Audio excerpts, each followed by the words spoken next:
Welcome to the Hardcore MBA Podcast with your host, Erlend, Bakke. Hello and welcome to the Top 10 Books for Entrepreneurs. My name is Erlend Bakke and you are listening to Hardcore MBA. You see, over the last 8 years, I've read hundreds of books, and these are the books that stand out for me as the top 10.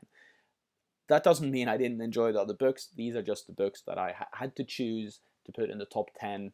And in place number 10, we have Think and Grow Rich by Napoleon Hill. This book was actually commissioned by Andrew Carnegie, the world's richest man, because he wanted more people to understand how to create wealth. And he was a philanthropist. Andrew Carnegie had a goal of giving away all his money before he died. That's why he commissioned Napoleon Hill to write this book, interview wealthy people, and put this into a paperback format to distribute globally. So millions of books sold, and it's an awesome book. Think and Grow Rich. Check it out. What I use from it is focus, focus, focus. And the other thing is the mastermind. I actually meet up with the same group of people every single month, and we talk about challenges, issues, and we just have a blast of a time as well. We do it over dinner, and the power of the mastermind is the main takeaway for me from this book. In place number 9, we have Daniel Priestley, Become a Key Person of Influence. Daniel's been on this podcast. He's a personal friend of mine. He's also here in London, and he talks about a 5-step process of raising your profile, becoming an expert in your industry so that you can charge more and automatically generate leads for your business. So the 5-step process is you need a perfect pitch. So my pitch for my business is MrOutsource.com. We help liberate entrepreneurs by outsourcing to the Philippines. That's my perfect pitch. Okay, so you need to consistently repeat your pitch to your audience so that they remember you, because you can only be remembered for one thing. Step number 2, you need to publish your ideas. So I'm basically publishing my ideas on this podcast. I am publishing my ideas in books, and I'm also publishing my ideas by being in other people's podcasts and other people's magazines and things like that. So it's important to get your ideas out there to the right audience. They read about you and then they buy from you. Productize your value. So basically, I've productized my value in 2 different books. I've got a membership website. I've got a podcast. So I'm constantly productizing it and giving people access to me through my content and products. Raise my profile. You do that by being, for instance, an expert on TV or radio, or a guest blogger on a famous blog like Fortune or Inc. magazine. And that really helps establish you as a person of influence in your industry. The last one is actually my favorite. You need great partnerships. I believe that human collaboration is the way forward if we want to have a better world, but also if you want to make more money in your business, you need to collaborate with awesome people and companies. And the most important aspect there is being able to sell through. So let's say somebody has 1,000 clients that are also your type of client, but you're not competing in the same industry. You can actually offer your service to them and give the partner a percentage of sales. A great way to generate sales, and that's actually how I focus in my companies. I always focus on partnerships because I like that way of selling and working with other people. So check out book number 9, Become a Key Person of Influence with Daniel Priestley. In top 8, we have Profit First by Michalowicz. Mike has written many books, which are also awesome. He writes really well, but the main thing with this book is profit first. So how does it work? Well, basically, when you have revenue in a business, you put them in different buckets based on a percentage. The most important bucket as a business owner and as an entrepreneur is that you actually pay yourself a profit every year. Now, very few business owners actually pay themselves a profit because they typically reinvest it into the business or take it out as a salary. But it's important to generate a profit first every single month. So it's a new way of managing money in a business. He's also licensed this concept to accountants so that they can help you set this up yourself, or you can download his app called Profit First on the App Store, and you can input your own numbers and it will help you calculate what percentage you should be putting into the different buckets. So I started doing this in 2013, and ever since I've paid myself profit first, and it's just an amazing thing to just look at your bank account and say, oh, well, you know what, I'm getting this amount of money at the end of the year, and that is amazing. He also recommends that you do not have this bank account in the same bank as your other money. He recommends transferring it to another account, another bank account, so that you never actually see it. So top 8 is Mike Michalowicz with Profit First. In top 7, we have James Altucher with Choose Yourself. Be happy, make millions, live the dream. James is a friend of mine from New York. He's done many amazing things, but he just writes in an amazing way. This book has thousands of reviews on Amazon, and it's so well written. You'll laugh all the way through, and he's 100% honest about his life and the sort of habits and routines that he's implemented into his life. And one of the things he talks about is that now is the best time ever to start your own business. He's talking about how companies are becoming smaller, and it's more important that you actually know how to generate money and wealth for yourself. And he talks about important habits like eliminating toxic people, doing something physically active, be physically active every day if it's just walking, and healthy eating. But the way he writes it is why it's such an amazing book, and he's such a great guy as well. So check out Choose Yourself in spot number 7. In number 6, we have Influence by Robert B. Cialdini, The Psychology of Persuasion. So this is actually the only marketing book that I believe you need to be successful in business. This is the reason for that is because he bases his insights on basically on how we humans are and function as social animals, rather than trendy social media, whatever gossip things that are trending now, but maybe not trending in the future. So I believe in understanding fundamentals, and by reading Influence, you'll get the fundamental understanding of marketing for your business. So number 1, reciprocity.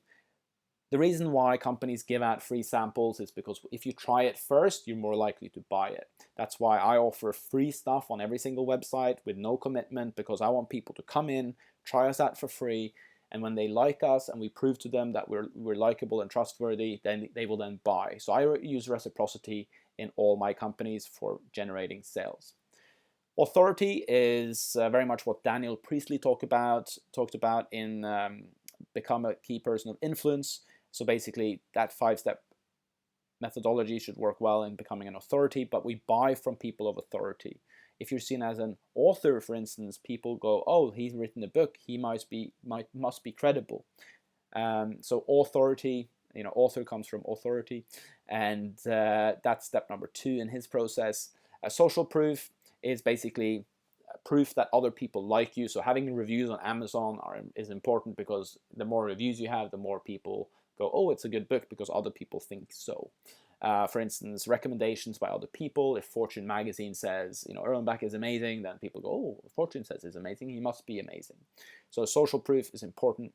Commitment and consistency is delivering the same message consistently, because you don't want to confuse people by showing up doing this and showing up doing that. You want to say the same thing again and again and again, because that creates more trust for your audience.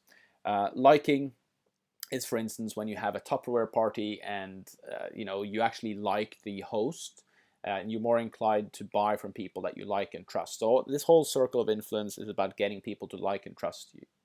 The last one is scarcity. So if you go and you say, I've got 1 million of these for sale, it's not very attractive. But if you have a countdown timer that shows that you only have 4 left, then you're much more inclined to buy. So creating scarcity is something that helps you generate sales as well. So check out Influence by Robert B. Cialdini, who comes in spot number 6. In number 5, we have Robert T. Kiyosaki with the book Rich Dad, Poor Dad. Basically what he talks about is the cash flow quadrant. The cash flow quadrant consists of being an employee, self-employed, business owner, and investor. He says it's all about being on the right side of the quadrant, basically being a business owner or an investor, because that's where all the wealth is. And if you want passive income, and if you want to win the game of money and get out of the rat race, then it's a good book to read to really understand how society works.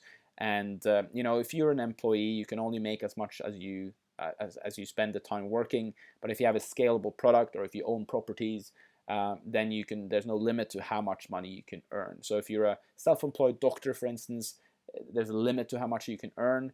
If you're an employee, there's a limit to how much you can earn because you can only work as many hours in a day. But if you own a business or you invest in the right things, then you can make millions and millions of dollars. So it's an important book to read. I wish I'd read it earlier in life. I read it when I was 27 or 28. I should have probably read that when I was 14 or 12. I would have been much more clear on what I should be doing in life. So in number 5, Rich Dad Poor Dad with Robert T. Kiyosaki. By the way, a little side story on that book. He has made up the story in the book. It isn't actually his real life. The real Rich Dad Poor Dad is a guy called Keith Cunningham, which basically taught Robert T. Kiyosaki everything. But Robert was better at marketing it. But it's a great book. Check it out and enjoy it. In number 4, big fan of Tim Ferriss, The 4-Hour Workweek. Work smarter, not harder. What I really took away from this book was that I don't need millions and millions of dollars to be happy. Okay, you can rent things. So for instance, when I went to Singapore, crossing off another thing on my bucket list, I rented a Lamborghini and I drove it around. And it was fun, but I didn't have to work years and years and years to buy it. You can actually rent the things that you want. The same thing, if you want to sort of experience being a millionaire, why not rent a S-Class for a day, stay at the Ritz, have a suite, eat at the restaurant, buy dinner for your friends, and then you've experienced how it is to be a millionaire. Now, if you say, this is for me, then you can go out there and actually pursue the millions. But it's important that you rent things and try things out, sample things. So another thing is, what is your freedom number? Like, how much money do you actually need to earn to be happy? Because your ego is always going to say, I want more. So the 4-Hour Workweek, it's really about how to liberate yourself by understanding that you only need a certain amount of money and how to travel the world and live the freedom lifestyle. So it's similar to my book, Never Work Again. Recommend reading it, and it's a great book. Never Work Again focuses slightly differently on how to do it, but of course read both of them. Great book. It's a must read for all entrepreneurs. In number 3, we have The Effective Executive by Peter Drucker. Peter Drucker, one of the most famous business gurus of all time. And if you only take away one thing from this presentation, then do first things first and second things not at all. It's incredibly frustrating to be an entrepreneur when you try to do too many things at once. Stay focused, do only one thing at a time, do it properly, and you'll get much, much better results. Actually, the 4-Hour Workweek is largely based on The Effective Executive in terms of how to get things done. And it's just an amazing book. Written in 1983, about 100 pages long. It's transformed how I work and how I focus. And it's just made me a much, much more happy entrepreneur because now I've sort of won a lot of my time back and I feel a lot less overwhelmed. And that's because I do first things first and second things not at all, and I just let everything else go. So check it out, The Effective Executive, in spot number 3. In top 2, we have The Compound Effect by Darren Hardy. So how does the compound effect actually work? Well, it starts with 1, 2, 4, 8, 16, 32, 64, 128, etc. So it's increasing by doubling. Everything in your life is compounding. If you eat a healthy meal today and you eat an unhealthy meal tomorrow, how much does it matter? Well, it doesn't matter that much. But over time, everything matters. What is so amazing about this book is that it makes every little decision that you have in your life relevant. Okay, choosing to save $100 a week becomes relevant. Choosing to exercise becomes relevant. I think about that when I walk the stairs at airports and here in London and on the underground. I always walk the stairs. Why? Because it's exercise, and I know that if I consistently do something little every day, over time it becomes massive.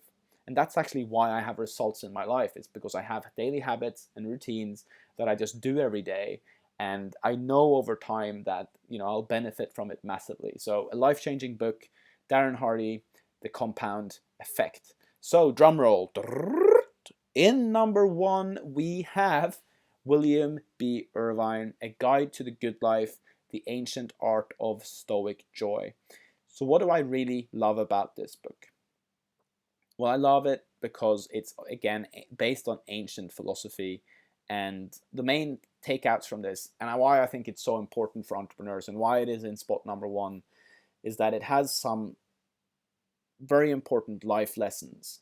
Step number one is, you cannot change the past. A lot of people are scared of failure. A lot of people live in their past failures. They have excuses for why they can't do something. Just accept that the past is the past. You can never change the past. It's the past. So that's number one. The second thing is you cannot control the future because you never know what's going to happen. Okay, so there are things that you can control and there are things that you cannot control. Now, there are very limited things that we in fact can control. Our ego wants to believe that we can control other people and circumstances and things like that, but the only thing you actually control are your beliefs, thoughts, and actions. That is the only thing that you 100% control. And if you want an example of that, then you can look to the tank man in China who stood in front of the tanks when everyone else was running away. And he stood in front of a fleet of tanks that were going to run him over, but he just stood still because he did not want the Chinese authorities to keep on slaughtering people. And that is a symbol of a real stoic that said, I believe this is wrong, I think it's wrong, and I'm going to do something about it. Because no matter what circumstance you're in, you can always do something. You might not control the circumstances and the outcome, but you can always choose to act. So that's one part of the philosophy. Another part of the philosophy is to let go of popularity, fame, and wealth. Okay, let go of popularity, fame, and wealth. And I must be honest with you and say, like, popularity, fame, and wealth are largely why I did the things that I've done in business in the past 8 years. And has it made me happy? Partly, but only when I have been doing it to serve mankind. So for instance, making this top 10 list, I'm doing it because I want you to be successful. So when I serve other people and when I'm at service, I am happy. But when I'm doing things for money, when I'm doing things for popularity, and when I'm doing things for fame, I typically am always miserable. So it has shifted my mindset, much like the 4-hour work week shifted my mindset on how much money I needed to do things and be happy. This book has put in another nail in sort of my foundation for understanding. I'm putting in another nail in my foundation. I'm not sure what that means, but understanding to let go of fame, popularity, and wealth and focus on serving mankind is ultimately making me happier as an entrepreneur. And, that is really, really important, I think, because that's why you should do what you do. You don't want to die the richest man in the graveyard, being miserable and regretting your life. Life is really about service, and this book really talks about that. It also talks about putting yourself in uncomfortable situations. Taking a cold shower instead of a warm one, walking without shoes, pretending that you're homeless, pretending that you're a beggar, to test and try yourself, to build toughness and thickness so that you can get stronger. Another aspect of the Stoic philosophy is negative visualization. So let's say you're in a circumstances now that you don't like. Well, could it be worse? Do you have a mobile phone? Maybe you were broke. Maybe somebody sued you for like $1 million. Maybe you were, $100 million in debt. Maybe you'd lost your leg. So negative visualization is another aspect of this book that I really enjoy. So these are I'm touching on some of the Stoic philosophies that are mentioned in A Guide to the Good Life by William B. Irvine. And it's based on the ancient Stoics like Marcus Aurelius, Seneca, Epictetus, and many, many more. So it's an easy read summary. The Stoic texts themselves are quite dry and quite difficult to read, much like Hamlet. But what I really like about this book is that he has distilled it into an easy, comprehensible book that I really, really enjoy. And the Stoic way of life has added so much value to my life. I'm so much happier, and I also do better work. So those were the top 10 books. I hope you enjoyed this podcast. If you did, please write a comment below or hit like, share it with friends, and I really appreciate you watching this video. Thank you, and bye-bye. This podcast is brought to you by MrOutsource.com. Outsourcing to the Philippines done for you. Mr. Outsource is a recruitment company matching busy entrepreneurs with Filipino virtual assistants, so you can have the time to focus on what's important.